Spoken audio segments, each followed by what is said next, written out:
చంద్రబాబు నాయుడు అనే నేను మన రాష్ట్ర ప్రజలు నాపై ఉంచిన నమ్మకాన్ని నిలబెట్టుకుంటానని త్రికరణ శుద్ధితో ప్రమాణం చేస్తున్నాను. 2024లో టీడీపీ అధికారంలోకి వచ్చాక భవిష్యత్తుకు గ్యారంటీలోని వాగ్దానాలను ఎటువంటి వివక్ష లేకుండా నిబంధనలు విధించకుండా అమలు చేయడంతో పాటు మన రాష్ట్ర అభివృద్ధికి పునరంకితమవుతానని ప్రతిజ్ఞ చేస్తున్నాను అని చెప్పి చంద్రబాబు నాయుడు సంతకం, ఆయనతో పాటు పక్కన పవన్ కళ్యాణ్ కూడా సంతకం పెట్టారు. ఇద్దరు కూడా ఇవన్నీ కూడా బాండ్ల మీద రాసి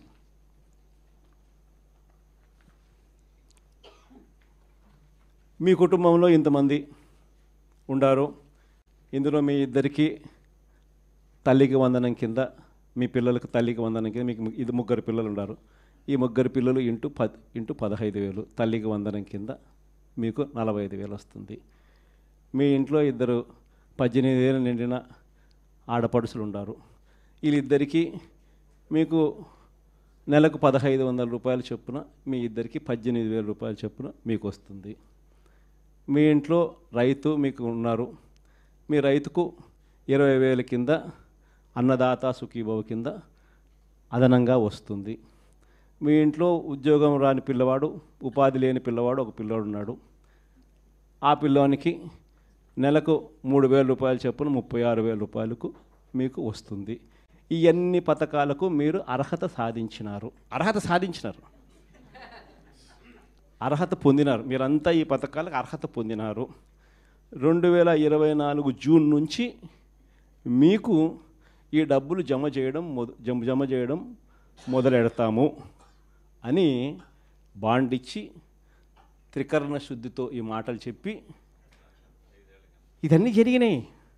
అసలు మనం ఎందుకు ఓడిపోయినాము అని అంటే, ఈ మాదిరిగా ప్రతి ఇంటికి ఈ మాదిరిగా బాండ్లు ఇచ్చి, ఈ మాదిరిగా మోసం చేసి, ఈ మాదిరిగా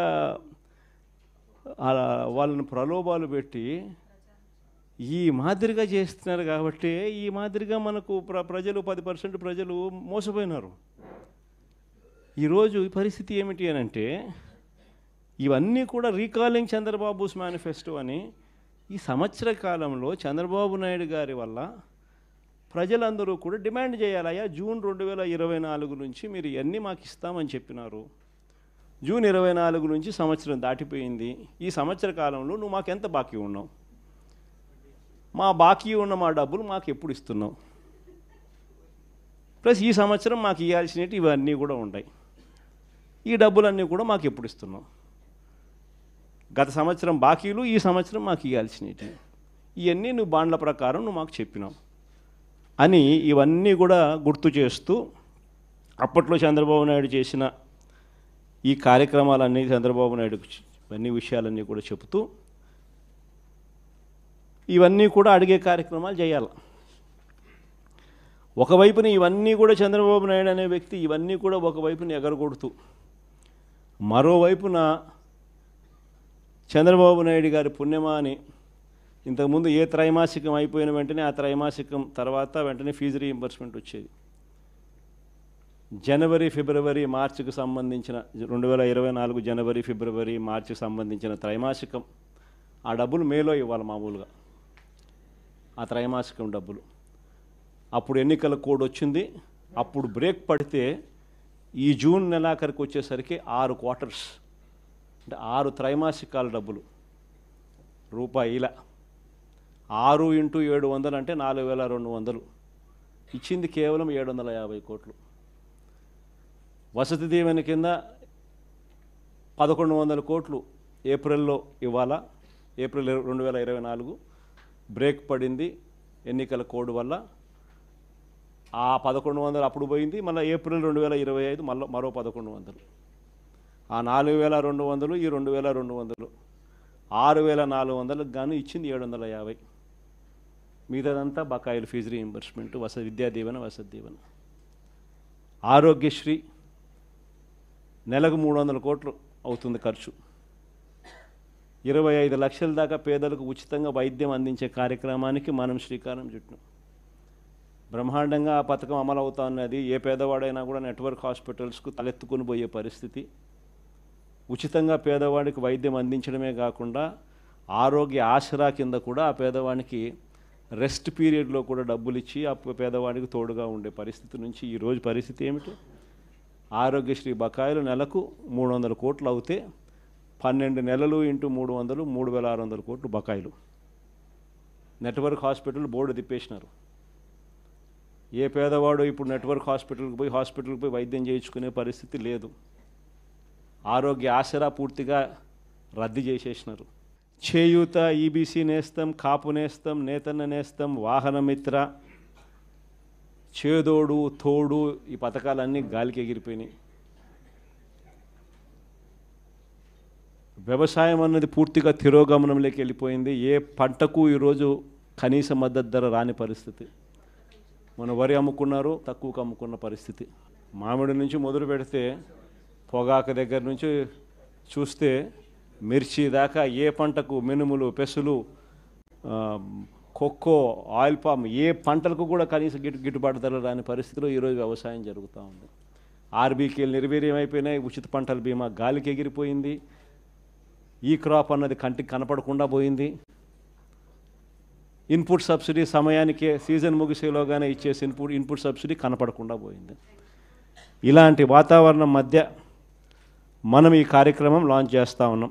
రీకాలింగ్ చంద్రబాబుస్ మేనిఫెస్టో, చంద్రబాబు మేనిఫెస్టోను గుర్తు తెచ్చుకోవడం అన్న ఈ కార్యక్రమాన్ని మనం లాంచ్ చేస్తూ ఉన్నాం. క్లుప్తంగా నేను చెప్పేది ఏమిటి అని అంటే 5 స్థాయిల్లో చేద్దాం ఈ కార్యక్రమం. అంటే 5 వారాల పాటు.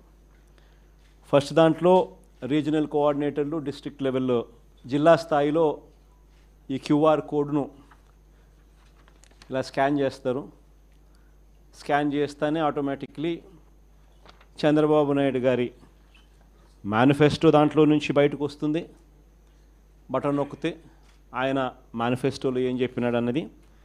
చంద్రబాబు నాయుడు గారి బాండ్స్, గతంలో ప్రజలకు ఇచ్చిన బాండ్స్ శాంపుల్ కాపీలు, 3-4 శాంపుల్ బాండ్స్, శాంపుల్ కాపీస్ గతంలో ఆయన ఏమి ఇచ్చినాడు అవి కూడా ఆ క్యూఆర్ కోడ్లో ఇంకో బటన్, క్యూఆర్ కోడ్ డౌన్లోడ్ చేసుకుంటే ఒక బటన్ నొక్కితే మేనిఫెస్టో వస్తుంది.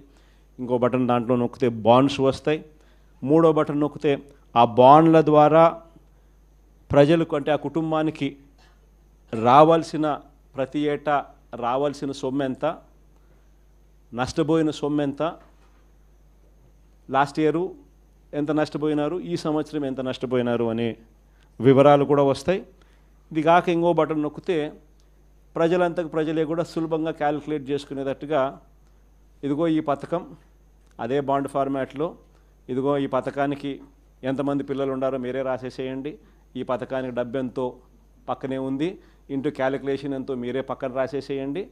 సో ఎంత అమౌంట్ మీకు మీ కుటుంబానికి చంద్రబాబు నాయుడు గారి మేనిఫెస్టో వల్ల రావాలనో మీరే లెక్క కట్టేసేసి రెడీగా ఉండండి.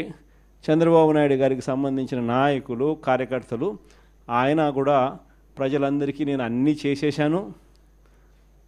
చేసేశాను అని చెప్తా ఉన్న నేపథ్యంలో వచ్చినప్పుడు, ఇదిగో నాయన బాండు నువ్వు ఇంతకుముందు ఇచ్చినావు, మా కుటుంబానికి నీ మేనిఫెస్టో ప్రకారం ఇంత డబ్బులు మాకు రావాలా, నీ పుణ్యాన ఇంత బాకీ ఉండాలి, మీరు ఎప్పుడు మాకు డబ్బులు ఇస్తూ ఉన్నారు గత సంవత్సరానికి సంబంధించింది, ఇదిగో ఈ సంవత్సరం కూడా మాకు ఇంత రావాలా అని చెప్పి రెడీగా ఇచ్చేదానికి ఫార్మాట్ కాపీ.